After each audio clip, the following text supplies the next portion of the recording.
ডাকসু নেতা সর্বমিত্র চাকমাকে নিয়ে যা কিছু হচ্ছে, গতকালকে তার পদত্যাগের ঘোষণা, তারপরে ঢাকা বিশ্ববিদ্যালয়ে কর্তৃপক্ষের তাকে শোকজ করা, শোকজের জবাবে আবার তার পাল্টা হুমকি দেওয়া, আমাকে যেহেতু শোকজ করাই হয়েছে, লিখিত কারণ জানতে চাওয়া হয়েছে, সেহেতু ঢাকা বিশ্ববিদ্যালয়ের কর্তৃপক্ষের কাছেও আমি লিখিতভাবে জানতে চাই, কারণ দর্শানোর নোটিশ দিতে চাই যে এই ব্যাপারগুলো কেন ঘটেনি।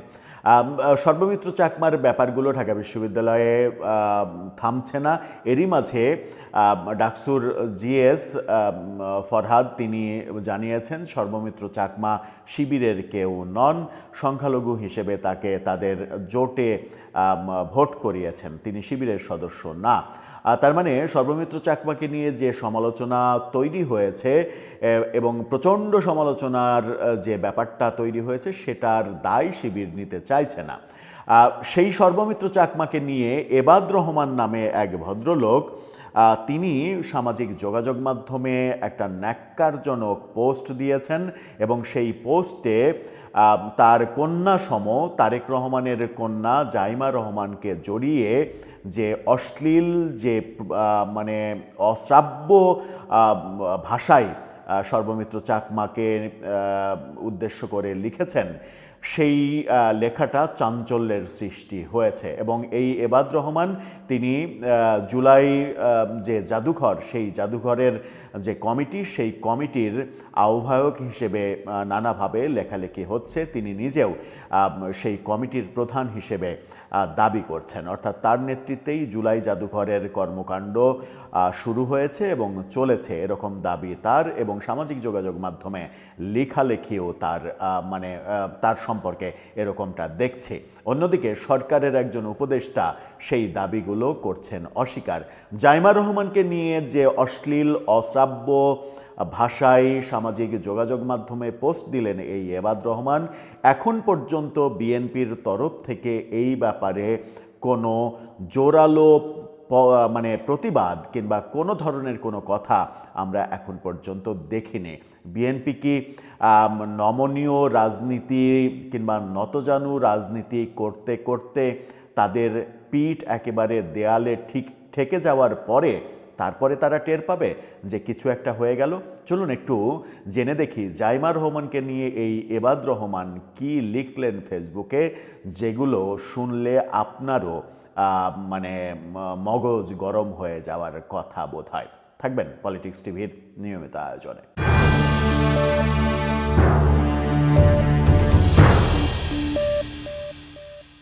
দর্শক, বলছিলাম বিএনপি চেয়ারম্যান তারেক রহমান কন্যা জাইমা রহমানকে নিয়ে সর্বমিত্র চাকমা, ডাকসুর সমালোচিত নেতা সর্বমিত্র চাকমাকে নিয়ে যে বিশ্রী ফেসবুক পোস্ট দিয়েছেন, বিশাল ফেসবুক পোস্ট দিয়েছেন, সর্বমিত্র চাকমার প্রশংসা করে তিনি এতটা ব্রিলিয়ান্ট যে বিদেশের বহু জায়গায় তার জায়গা হবে, বহু জায়গার নামও তিনি মেনশন করেছেন এবং সর্বমিত্র চাকমাকে জাইমা রহমানের সঙ্গে ডেটে যাওয়ার কথা বলেছেন।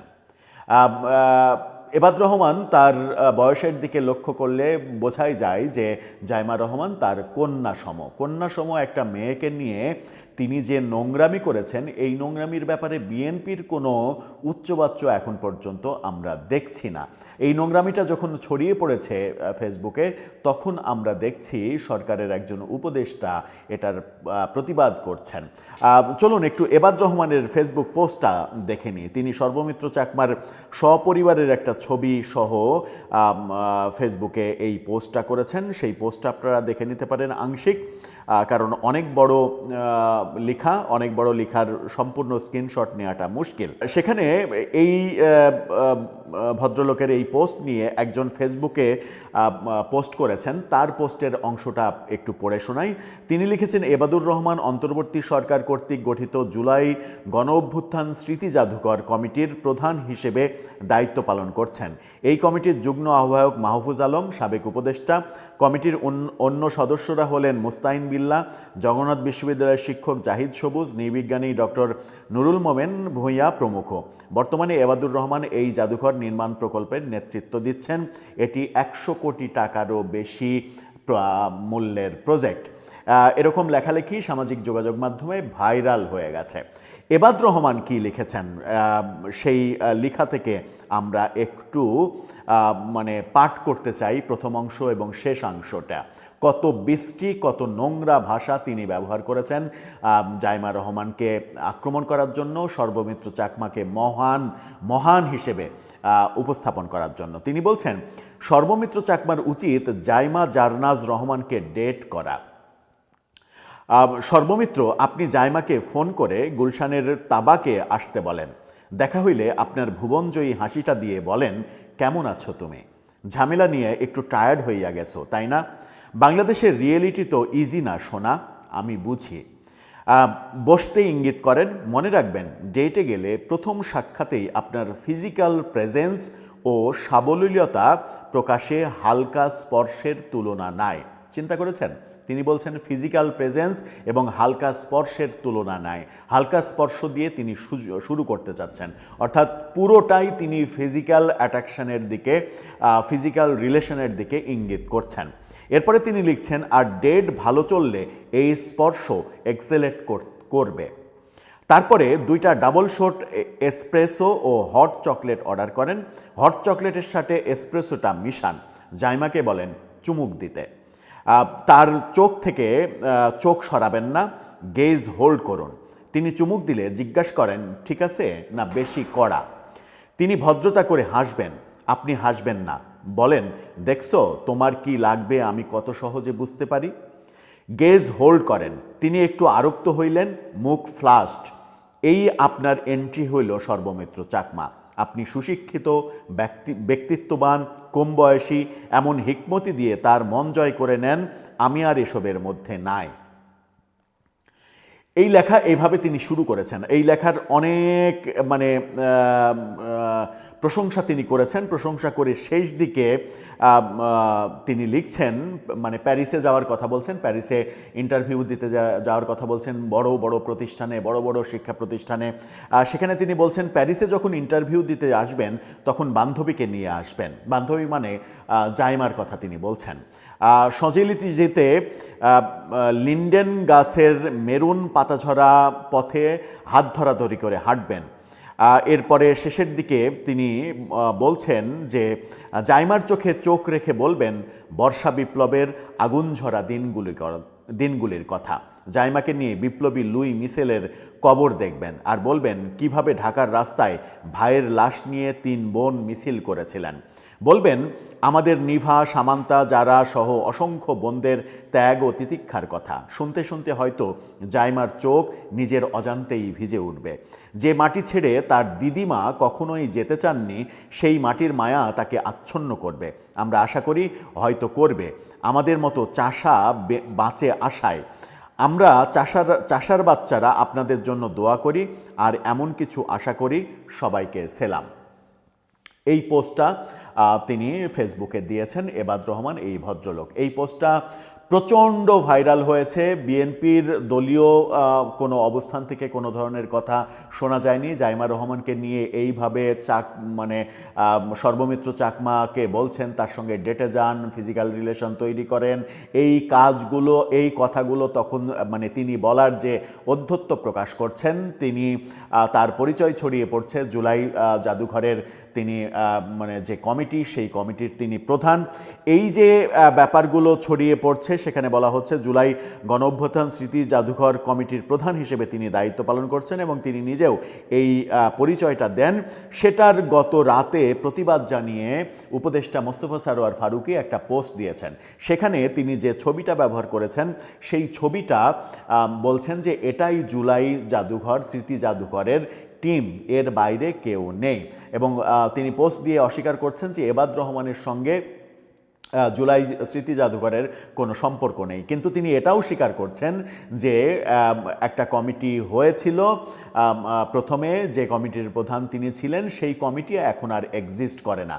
ফারুকের পোস্টটা দেখে নিন। সেখানে তিনি বলছেন যে কিছুক্ষণ আগে একটা তথ্য আমাদের নজরে এসেছে। জনৈক এবাদ তার ফেসবুক প্রোফাইলে নিজেকে জুলাই জাদুঘরের আহ্বায়ক হিসেবে উল্লেখ করে বসে আছে। এটা শুধু অপতথ্য না, এটা এক ধরনের প্রতারণাও। জুলাই জাদুঘরের সাথে তার কোনো সংযোগ নাই। আমি সরকারে যোগ দেওয়ার আগে তাকে আহ্বায়ক করে একটা কমিটি করা হয়েছিল, অর্থাৎ ফারুকী সরকারে আসার আগে তাকে আহ্বায়ক করে ইবাদুর রহমানকে আহ্বায়ক করা হয়েছিল, এটা স্বীকার করা হচ্ছে। একটা কমিটি করা হয়েছিল, এটা সত্য। যে কমিটি আসলেই ফাংশনই করেনি, সেই কমিটি নাকি কোনো কাজই করেনি। আমি দায়িত্ব নেওয়ার পর যখন অ্যাকচুয়াল কাজ শুরু হয় তখন থেকে এই ব্যক্তি কোনো কিছুর সাথে কোনোভাবে জড়িত না। তাকে সরিয়ে দেওয়ার ক্ষোভ থেকে সে সোশ্যাল মিডিয়ায় আমাকে নিয়ে বাজে কথাও লিখেছিল যদ্দূর মনে পড়ে। যাই হোক, এখনও ফেসবুকে মিথ্যা পরিচয় বহন করা বড় ধরনের প্রতারণা। এই বিষয়ে আইনগত ব্যবস্থা নেওয়ার জন্য মন্ত্রণালয়কে নির্দেশ দিচ্ছি। নিচে আমাদের জুলাই মিউজিয়াম টিমের ছবি দেয়া হলো। অর্থাৎ মোস্তফা সরোয়ার ফারুকী তিনি বলছেন যে এবাদুর রহমানের সঙ্গে কোনো সম্পর্ক এখন নেই। প্রথম যে কমিটি করা হয়েছিল সেই কমিটির আহ্বায়ক তাকে করা হয়েছিল, যে কমিটি এখন আর নেই সেই দাবি তিনি করছেন। যদি তাই হয় তাহলে ভালো, যে জুলাই জাদুঘরের সঙ্গে তার কোনো সম্পর্ক নেই, সেটা ভিন্ন আলোচনা। কিন্তু এবাদুর রহমানের পরিচয় যেভাবে প্রকাশিত হচ্ছে ফেসবুকে, অনেক পরে এসে মোস্তফা সরোয়ার ফারুকী এই প্রতিবাদটা করলেন, এবং এই প্রতিবাদটা তিনি করলেন তার পরিচয় নিয়ে। কিন্তু মোস্তফা সরোয়ার ফারুকী জাইমা রহমানকে নিয়ে এবাদ যে বিশ্রী কুশ্রী পোস্ট দিয়েছেন, সেই পোস্টের রুচি এবং সেই পোস্টের ভাষা নিয়ে একটি কথাও বলেননি। সেটা তার ব্যক্তিগত ব্যাপার, ব্যক্তিগত ভাবনার ব্যাপার, তিনি বলেননি। কিন্তু আমরা এটাও দেখিনি বিএনপির তরফ থেকে কোনো ধরনের কোনো আনুষ্ঠানিক প্রতিবাদ কিংবা এই ব্যাপারে কোনো পদক্ষেপ নিতে। সরকারকেও দেখিনি যে এই মানে যে স্বপ্ন আমাদেরকে দেখানো হলো, বৈষম্য মুক্ত একটা সমাজ আমরা গড়ব, সেখানে একজন সাবেক ডাকসু নেতা, সাবেকই বলতে হয়, তিনি যেহেতু পদত্যাগ করেছেন, ঘোষণা দিয়েছেন, যদিও ডাকসু থেকে বলা হয়েছে তিনি মানে কোনো চিঠি দেননি পদত্যাগের, তারপরেও মানে সাবেকই বলতে হবে, তিনি নিজে যেহেতু ফেসবুকে পোস্ট দিয়েছেন। সেই সাবেক নেতার প্রশংসা করতে গিয়ে জাইমা রহমানকে এইভাবে অ্যাটাক করার যে নগ্ন রুচি, সেই রুচির দুর্ভিক্ষই যদি থাকে, তাহলে আমরা কিসের বৈষম্যহীন কিংবা বৈষম্য মুক্ত সমাজ গড়লাম, যেখানে একজন সন্ত্রাসী কর্মকাণ্ড করা কিংবা অবৈধ মোরাল পুলিশিং করার কর্মকাণ্ডের সঙ্গে যিনি জড়িত, তাকে রীতিমতো ফেরেস্তার পর্যায়ে নিয়ে যাওয়ার যে চেষ্টা, এবং সেই চেষ্টার বলি বানানো একজন রাজনৈতিক নেতার কন্যাকে, এটা কখনোই গ্রহণযোগ্য হতে পারে না। দর্শক, আপনার মতামত এই ব্যাপারে জানিয়ে লিখতে পারেন আমাদের কমেন্ট বক্সে।